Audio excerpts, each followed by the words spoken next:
Welcome back to another episode of the Flying G Huddle, your inside look into Gladwin football. I'm Casey Campbell. I am your host. Pleased to be joined by Mark Jarsfer, the head coach of Gladwin. How are you? Doing pretty good, Casey. How are you? I'm doing well. Apologies. I know we were supposed to do a show last week to close out the season. Obviously, both of our schedules got really crazy. This is we're doing this week, and maybe this is a perfect time to do it with it being finals this week. Obviously, a few weeks ago, the season did come to an end, but it was a pretty successful season, a district championship, all that fun stuff. Just kind of recap the year. Yeah, I mean, we started out, the season with that win over Flint Carman Ainsworth. Got off to a quick start and 2-0 against Beaverton, and then we faced a little bit of adversity and dropped the two in a row against Ogama and Clare.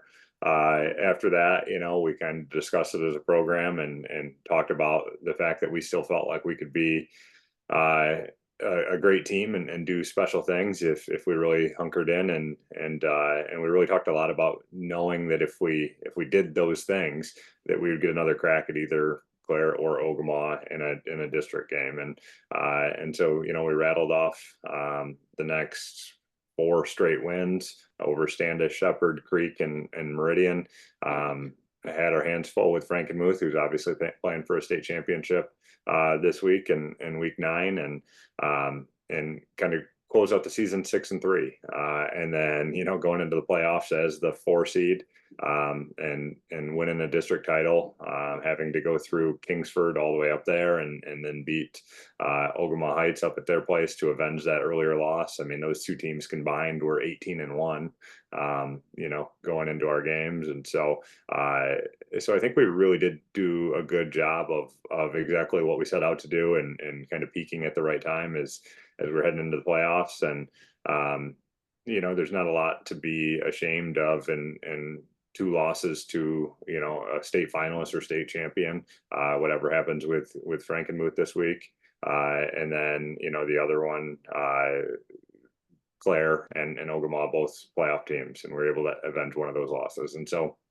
overall, a good year for us. Anytime you're playing for a regional championship, it means you're in the final 8, and that's where we want our program to be year in and year out. Yeah. Okay, so instead of MVPs of the week, let's do season MVP. So we have to go back all throughout the year, offensive and defensive and special teams. Yeah, so I'm not going to give just exact names on that because we do this unique thing at our banquet where I let the players vote on MVPs for basically all of those categories, and so that's 100% player voted on, and I'll let them pick. I mean, obviously, I can hit on just a few different groups and talk about my thoughts on that. The first group would obviously be the outgoing seniors, and how appreciative we are as a coaching staff of their contributions and sacrifices and efforts to our program over the last 4 years. When you think about when they got back into high school, I think Gladwin was a program that was 1-8 or 4-4 or something like that as they were coming into high school, and they didn't really have any reason to believe in our staff or our program or whatever, but they really bought in and did everything that we asked of them, and helped bring a lot of joy to our program and our community.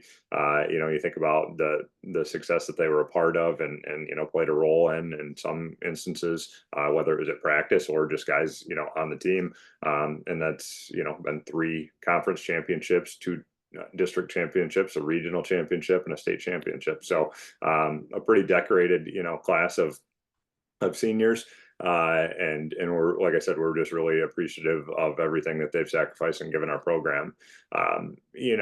Looking forward, we still have a good amount of returning talent. Lots of guys got experience this year.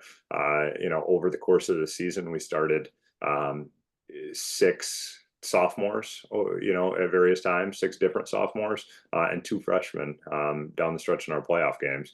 And so we don't have a very big junior class that's going to be rolling into that role of seniors next year. But the guys that we do have are legit. They're hard workers, they're blue collar kids, and they're going to do everything that we ask of them. And, many of them have had a lot of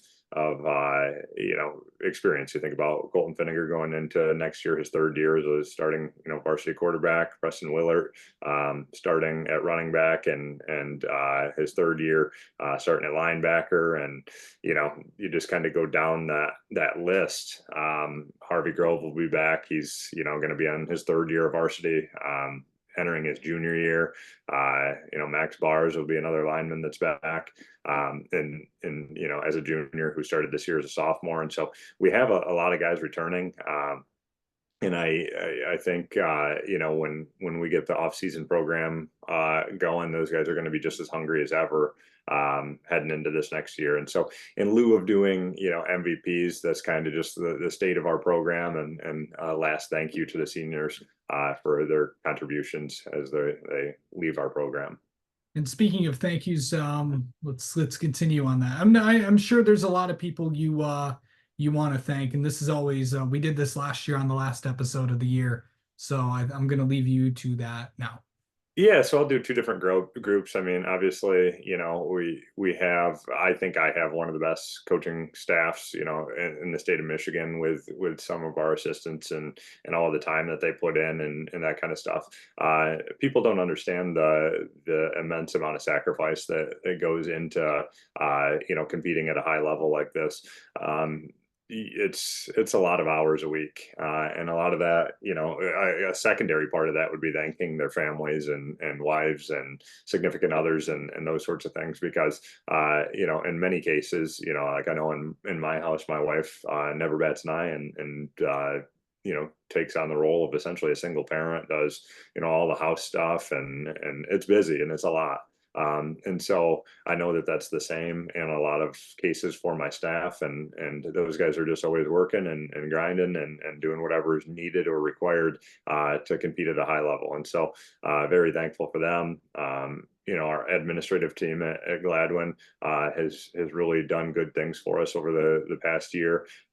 When you think about a new weight room upgrade this last year, and doubling our space and doubling our equipment, and that sort of thing, and how supportive Lauren Wetmore, our AD, was, and organizing that Kingsford trip, and our principal and our superintendent, and all of the people that kind of you never really see or hear from, but just make our season a smooth thing, a smooth operation without pushback. And so that's really important. I know that if you were to talk to any successful program in the state, they would all say that that's something that you have in common, is you have to have good administrative support if you want to be successful. And as soon as that administrative support goes away, you notice the football team or your success start to flounder. And that's a common theme that you hear about this time of year when people are applying for jobs, and coaching carousels going on. And we're very fortunate in Gladwin to have a great supportive admin right now.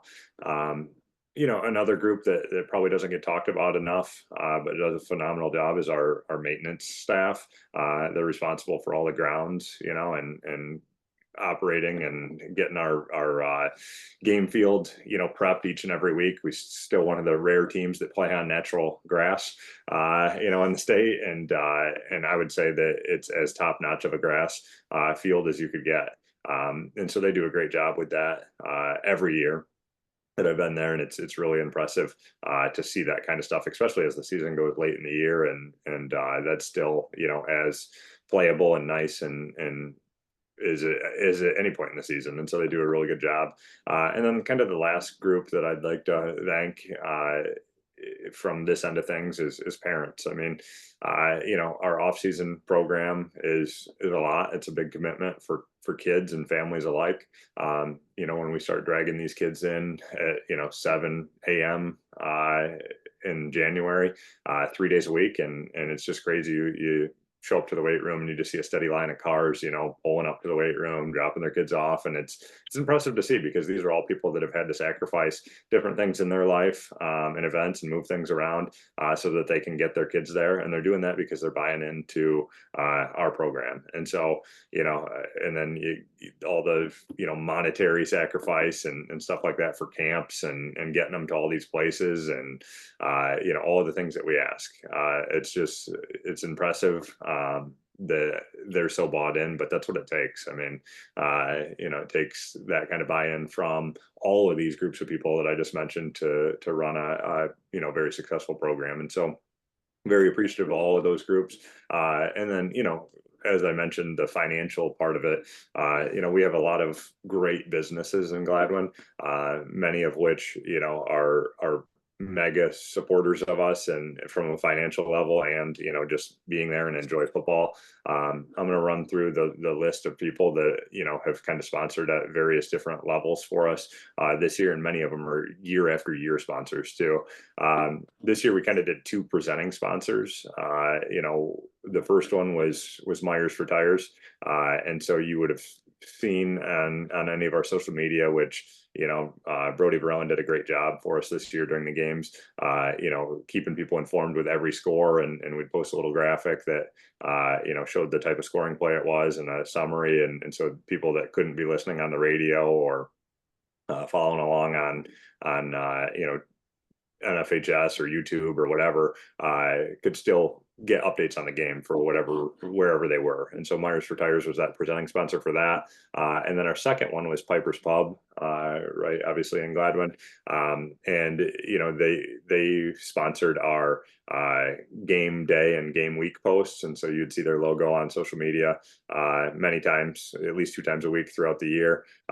Great supporters of our program. And then kind of our gold level sponsors, AAA Plumbing and Heating, Richardson Chevrolet, Beacon and Bridge Markets, Hall Kokotovich Funeral Home, Greaves Body Shop and Towing, Modern Machinery, Burkhart Presidio Insurance, Gladwin Family Chiropractic.